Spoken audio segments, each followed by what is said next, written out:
I am excited. How's this for a man cave turn up? None other than the former Deputy Prime Minister, the beautiful big brain that is, John Anderson. Lovely to see you. Good to be with you, Paul. The wonderful representative of the City of Sydney. Can I always try to do an equal pump up? Thanks. Somebody who loves to represent local government around the country, none other than Labor-loving, red to her bootstraps, jacket, lipstick and all, none other than Linda Scott. So, you must be feeling a little nervous now that yet another poll says that it's that Yes goes backwards by the week.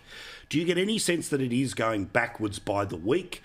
Do you think that polling firms are searching for headlines? Because I've got to say, while I think that No's well and truly in the box seat, I don't believe New South Wales and Victoria are off the table yet. But what do you think?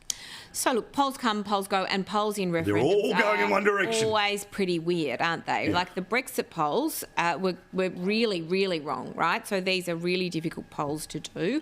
And I also think it is really difficult because in my patch of the world, in the City of Sydney, it's a very strong yes vote. I was door knocking yesterday, so many people talking about how they support yes. I went down to the local public school, little trivia quiz fundraiser on Saturday night in my yes jumper. Massive, overwhelming support. Out there in the regions, though, when I talk to the mayors across Australia, absolutely, it's often quite a different picture. It's a much more mixed picture where people are talking to me about why they're concerned, because often they just don't understand that this is an advisory body, that government will be able to legislate how that works, and that means different governments over time. And so once you often explain that to people, they come around. It's still my view there's more than enough soft yes voters to get this proposition over the line. So let's imagine exactly the opposite. That's John's position on all of this, right? But I wanted to ask you about, as somebody who did advocate for a big idea, that GST change in 1998, it almost cost the Howard government. It lost basically most of its backbench, lost the popular vote.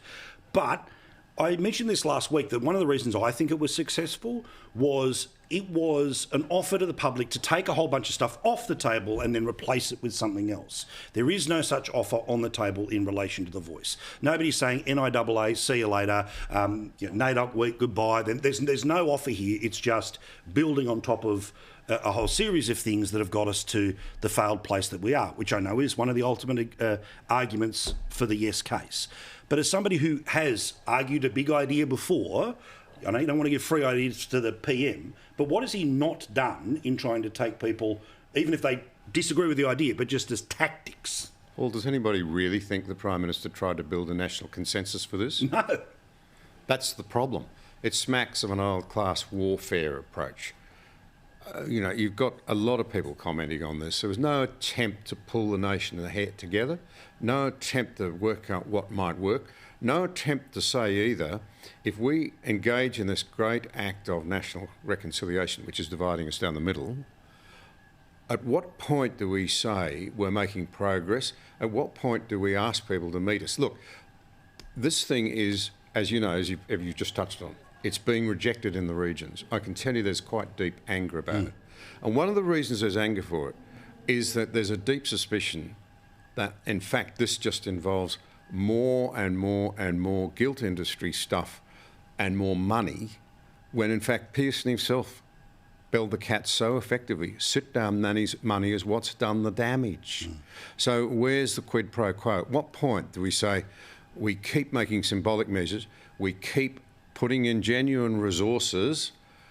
At what point do you accept some agency, another Noel Pearson term, and say we will take on responsibility and do more? I think that's a real problem. I think it's dehumanising and cheapening of people to say there's no expectation. We'll just go on taking on guilt, the guilt of our forefathers, which is inappropriate and unwise in itself. And now we're telling 4 and 5-year-olds in school that they have to be sorry. What have 4 and 5-year-olds done that is wrong? Correct. Well, also... And people in the bush, they see this. And this is one of the most unfortunate divides you've got of all.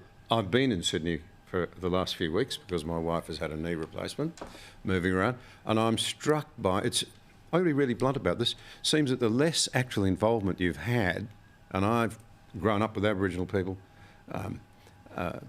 Warren Mundine and I, our families have been intertwined since the 1830s. This does really matter.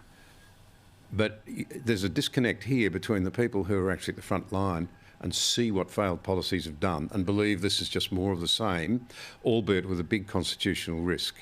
It is, as no less a figure than Paul Kelly has put it, there's no more experienced political observer in Australia, a fourth arm of government, inserted in the Constitution.